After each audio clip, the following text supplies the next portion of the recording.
Hi guys, I'm Dan. I'm here with Nick, and we're going to talk about Kesa Gatama today, or modified scarf hold. The reason you would end up in this position would be based on at least two factors.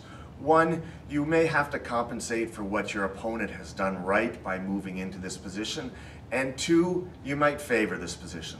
There's lots of good submissions from here, and there's also lots of good transitions, and you can really execute some control over your partner in this position. So to illustrate, we'll have Nick down. Starting from the classic wrestler's pin, which we've emphasized in this series, I have Nick's elbow isolated from his rib cage. Okay, that's a huge advantage in my case. Anytime I can remove his elbow from his rib cage, he's going to be less strong and less mobile. So I was in a wrestler's pin. However, Nick eventually fought to get his elbow in between us, and I quickly moved into Kesa. Now, once in Kesa, I want excellent control over his far shoulder. If I can get an underhook, this is the modified part of modified Kesa. Okay, traditionally, people would come under here and perhaps grab their thigh, but we prefer the underhook. So if he gives me the underhook, I have really good control of his far shoulder. That's control point number one. Control point number two is his elbow. I've picked that off the mat. I have excellent control over that. I have lots of chest weight on him. That's control point number three. My hips are slightly back, controlling his hips, and my elbow sometimes slides back, controlling his far hip. Okay. Now there's some contention about whether I should be up here and all my weight should always be on his chest and really trying to control his shoulders and chest, or what I call the mini hips. Other people prefer to slide back a little bit so that their hips are controlling more of their opponent's hip in the back, of course. I prefer to be slightly up. However, I'm not an expert in this position or really any other position, so you'd have to decide for yourself. Another very important point here is my butt is never on the ground. Right now it is, because I'm demonstrating the move. However, if this was in live action, my butt would be hovering off the mat about 1 millimeter. The only thing touching would be the edge of my toes and my back foot. All of my weight, or as much weight as possible, would be driving into Nick's chest. So I like to grab his gi right here, suck that elbow up, and drive my weight, okay? Almost paint my chest so that my weight drives into his, okay? I do not want to give my weight to the ground. That is too nice to do to my opponent, okay? He deserves to carry all my weight in this position. So here I am. One more thing, I like to keep this back foot planted firmly. If I let it fall down, oftentimes Nick will get zealous or tenacious and sit right up and start to knock me over, okay? So if I take my back foot or my kickstand and angle it in at his hips and shoulders, when he tries to sit up, I drive back with this foot, okay? This gives me really good control here. Again, my butt is off the mat. It's just my 2 feet touching. The rest of the weight is on top of Nick. Now Nick has at least 3 escape options from here. We'll go over the first one. He's gonna take his forearm, put it in my throat, and drive me back, bringing his back leg up, and away we go.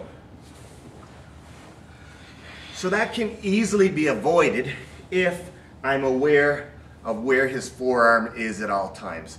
Some people talk about listening to his bicep, okay? Other people will actually take their head and drive it into the side of his face, creating at least another control point. Some people are cognizant of his forearm, so when he goes to loop it in, I follow with him, okay? Or I can suck his arm in here, I can trap it right here. There's all sorts of things you can do, but you have to be aware that if he can get this forearm in your throat, you have to then transition, or you have to deal with this, because this is just going to become more and more of a problem. If he gets right here, I can attempt my submissions. I can spin around, go for arm bars. There's all sorts of submissions I can do there. Or if he gets this in my face, sometimes I can grab, go up into knee on belly and try to deal with that arm in a different way.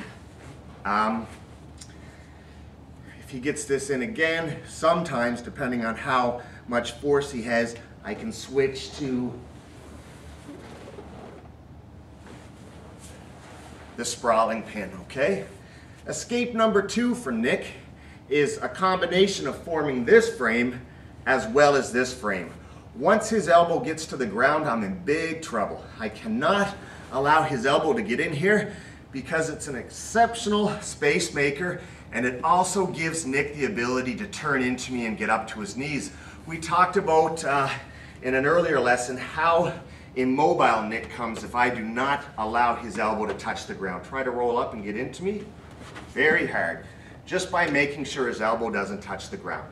But his elbow touches the ground, he gets his hip in, or I'm sorry, he gets his arm in between my hip and his body, and all of a sudden he's going to start to frame, he's going to bridge and bring his knee in, okay? So once this occurs, I have to move, okay? Move number 1, we could go directly to north-south position by bringing my knee up, sprawling on our partner.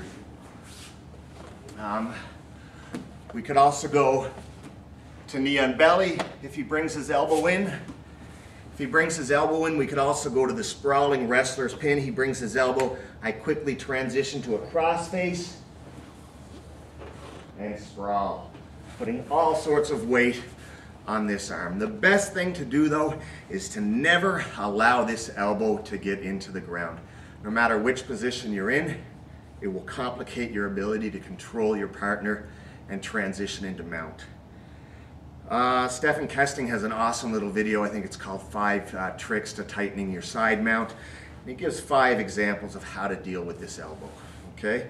The last escape Nick has is a combination of forming his frames, chasing me with his hips so he can get his knee and leg underneath my hips right here. Now I become light or part of him, and he brings me back over. So I don't want that to happen, okay?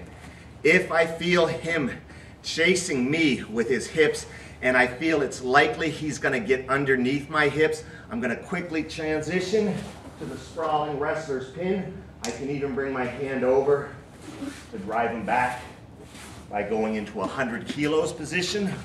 Or if he starts to chase me and I feel he's going to catch me, transition into a north-south position. Okay, thank you, Nick. So those are just some of the key details required to maintain the Kesa position. If you have any more questions, please ask. Thanks, guys.